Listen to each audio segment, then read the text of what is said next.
கிறிஸ்துவுக்குள் மிகவும் பிரியமான தேவ பிள்ளைகளே, மறுபடியுமாக மகிமையின் நம்பிக்கை என்ற இந்த ஊழியத்தின் மூலமாக உங்களை சந்திப்பதிலே மிகுந்த சந்தோஷம். இன்றைய நாளிலும் பைபிளும் குறளும் ஒப்பாய்வு என்கிற தலைப்பின் கீழ் ஒரு குறளை எடுத்து நாம் ஒப்பாய்வு செய்ய இருக்கிறோம். இன்றைக்கு நாம் ஒப்பாய்வு செய்ய இருக்கிற குறள் அதிகாரம் 6, குறள் 57. சிறை காக்கும் காப்பு எவன் செய்யும் மகளிர் நிறை காக்கும் காப்பே தலை. சிறை காக்கும் காப்பு எவன் செய்யும் மகளிர் நிறை காக்கும் காப்பே தலை. மகளிர் பெண்களை சிறை காக்கும், சிறை வைத்து காக்கும் காப்பு எவன் செய்யும் காப்பினால் என்ன பயன்? நிறை காக்கும், நிறை என்னும் அறத்தால் காப்பே தலை, காப்பதே தலையானது. பொருள்: மனைவியை சிறையில் வைத்து காப்பது போல் காப்பதால் என்ன பயன்? ஒரு பயனும் இல்லை. ஒழுக்க நெறி என்னும் அறநெறியால் தங்கள் கற்பு நெறியை அவர்களே காத்துக் கொள்வதுதான் தலை சிறந்த பாதுகாப்பாகும். அப்படிப்பட்ட அறநெறியில் வாழும் பெண்களுக்கு எத்தீங்கும் நேராது. இதுதான் இந்த குறளுடைய பொருள். இது சம்பந்தப்பட்ட ஒரு சில பரிசுத்த வேதத்தின் வசனங்களை நாம் பார்க்க இருக்கிறோம்.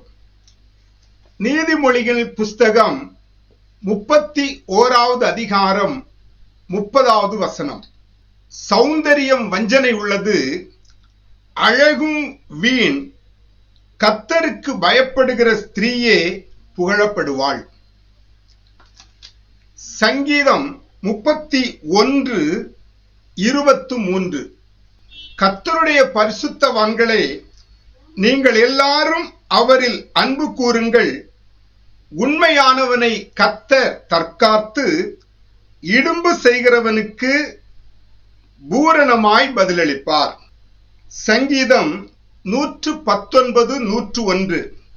உம்முடைய வசனத்தை நான் காத்து நடக்கும்படிக்கு சகல பொல்லாத வழிகளுக்கும் என் கால்களை விலக்குகிறேன். நீதிமொழிகளின் புஸ்தகம் 2ஆம் அதிகாரம் 8வது வசனம். அவர் நியாயத்தின் நெறிகளை தற்காத்து தம்முடைய பரிசுத்தவான்களின் பாதையை காப்பாற்றுகிறார். நீதிமொழிகளின் புஸ்தகம் 19ஆம் அதிகாரம் 16வது வசனம். கட்டளையை காத்துக் கொள்ளுகிறவன் தன் ஆத்துமாவை காக்கிறான், தன் வழிகளை அவமதிக்கிறவன் சாவான். நீதிமொழிகளின் புஸ்தகம் 6ஆம் அதிகாரம் 23வது வசனம். கட்டளையே விளக்கு, வேதமே வெளிச்சம், போதக சிட்சையே ஜீவ வழி. இந்த வசனங்களுக்கும் இந்த குறளுக்கும் என்ன சம்பந்தம் என்று நினைக்க தோன்றுகிறதல்லவா? கர்த்தருடைய கட்டளைகளை காத்து நடக்கிற மணவாட்டி மணவாளனுக்கு ஏற்ற ஒரு மணவாட்டியாக மாறுவாள். தன்னை தற்காத்துக் கொள்ளுவாள், தன்னுடைய கற்பு நெறியை காத்துக் கொள்ளுவாள். அப்படி தேவனுடைய கட்டளைகளை மணவாட்டியாகிய சபை காத்துக்கொள்ள வேண்டும். அப்படி காத்துக்கொண்டு தன்னுடைய கற்பு நெறியை காத்துக்கொண்டு கர்த்தருடைய வசனத்தின்படி வாழுகிற மணவாட்டி தான் மணவாளனுக்கு ஏற்ற மணவாட்டி. அப்படிப்பட்ட மணவாட்டியாக இருக்க வேண்டும் என்றுதான் தேவன் ஒவ்வொரு பரிசுத்தவானையும் விரும்புகிறார். இவர்களை அப்படியே அடைத்து வைத்து காப்பாற்ற முடியாது. தேவன் தம்முடைய ஜனங்களுக்கு சுதந்திரத்தை கொடுத்திருக்கிறார். அவர்கள் தங்களை காப்பாற்றிக் கொள்ள வேண்டும். அடைத்து வைத்து துன்புறுத்தி அவர்களை காப்பாற்ற நினைக்க வேண்டும் என்றால் அது இயலாத காரியம்.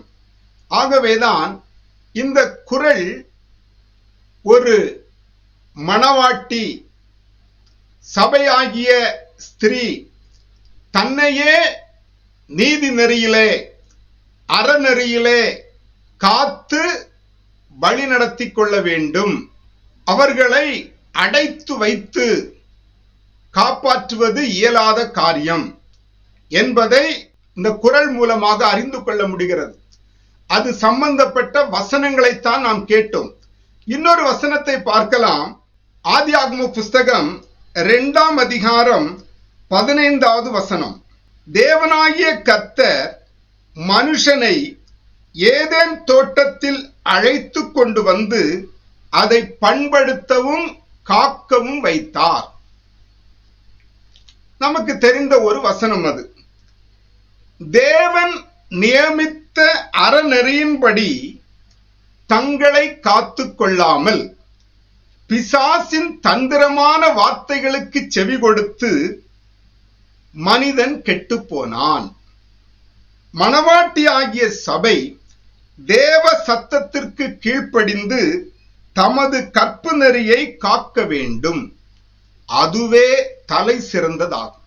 ஆகவே மணவாட்டியாகிய சபை, மணவாட்டி என்று சொல்லப்படுகிற ஸ்திரீயானவள் தேவ சத்தத்திற்கு செவி கொடுத்து தமது கற்பு நெறியை காத்துக்கொள்ள வேண்டும். அப்படி தம்முடைய கற்பு நெறியை காக்காத பட்சத்தில் பிசாசின் சத்தத்திற்கு செவி கொடுத்து கெட்டு போகிற நிலை ஏற்படும். அதைத்தான் ஆதி பெற்றோராகிய ஆதாமும் ஏவாளும் செய்தார்கள்.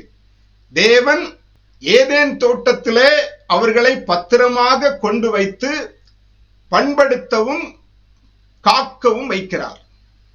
ஆனால் தேவ சத்தத்திற்கு கீழ்ப்படியாமல், தேவன் நியமித்த நியமத்திற்கு கீழ்ப்படியாமல் பிசாசானவனுடைய சத்தத்திற்கு அவர்கள் செவி கொடுத்தார்கள். பிசாசின் சத்தத்திற்கு செவி கொடுத்தபடியினால் அவர்களுடைய இருதயம் கரைபட்டது. தேவ கட்டளையை மீறினார்கள். தேவன் நியமித்த அந்த அறநெறியை, கற்பு நெறியை விட்டு விலகி அந்த ஏதேன் தோட்டத்தை விட்டே விலக வேண்டிய சூழ்நிலை ஏற்பட்டது. ஆகவே அன்பான தேவ பிள்ளைகளே, மனுஷன் தேவ சத்தத்திற்கு தன்னை கீழ்ப்படுத்தி தமது கற்பு நெறியை காக்க வேண்டும். மணவாட்டியானவள் இப்படிப்பட்ட ஒரு நிலையை எடுக்க வேண்டும் என்று கர்த்தருடைய வசனம் சொல்லுகிறது. அதோடு சம்பந்தப்பட்ட இந்த குறளும் வெளிப்படுத்துகிறது. இதை கேட்டுக்கொண்டிருக்கிற யாவரையும் கர்த்தர் தாமே ஆசீர்வதிப்பாராக. தேவனுக்கு மகிமை உண்டாகட்டும்.